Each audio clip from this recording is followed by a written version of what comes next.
চলে গেছিলাম মায়ের কাছে। তো মা বলল, "মনা, আজকে আমাকে একটু তোর হাতের এঁচোড় চিংড়িটা রান্না করে খাওয়া না।"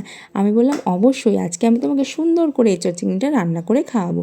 তো যেমন কথা তেমন কাজ। দেখো, কড়াইতে প্রথমে সর্ষের তেল দিয়ে গোটা জিরে তেজপাতা ফোড়ন দিয়ে এর মধ্যে কিন্তু কুচিয়ে রাখা পেঁয়াজটা দিয়ে দিলাম। দিয়ে পেঁয়াজটা একটু লাল লাল হয়ে গেলেই দেখো আমি কিন্তু আদা রসুন লঙ্কাটা একসাথে বেটে নিয়েছিলাম, সেটাই দিয়ে দিলাম। আর দিয়ে দিলাম কুচিয়ে রাখা টমেটো। দিয়ে একটু যখনই দেখো ভাজা ভাজা হয়ে আসবে, তার মধ্যে দিয়ে দিলাম হলুদ গুঁড়ো আর স্বাদ মতন লবণ। দিয়ে আবারও কিন্তু ভালো করে আমি এটা কিন্তু একটু কষিয়ে নিচ্ছি।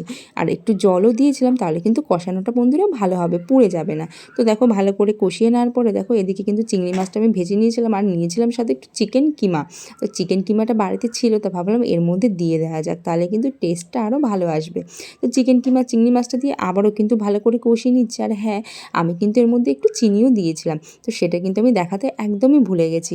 তারপরে দেখো এর মধ্যে কিন্তু সিদ্ধ করে রাখা এঁচড় আর আলুও ছিল এর মধ্যে, সেটাই কিন্তু দিয়ে আবারও বন্ধুরা ভালো করে কিন্তু আমি এটা কষিয়ে নিচ্ছি। তো দেখো ভালো করে কষানো আমাদের হয়ে গেছে। এবার এর মধ্যে দিয়ে দিলাম পরিমাণ মতন জল। তো পরিমাণ মতন জল দিয়ে এবার এটা যখনই একটু ফুটে আসবে, তখনই কিন্তু এর মধ্যে দিয়ে দেবো একটুখানি জিরা ভাজা আর একটুখানি গরম মশলা কিন্তু আমি শিলে ভালো করে বেটে নিয়েছিলাম, সেটাই কিন্তু এর মধ্যে দিয়ে দিয়েছিলাম। একটু আগেই দিয়েছিলাম, তাহলে কিন্তু জিরে যে গন্ধটা সেটা কিন্তু আর আসবে না।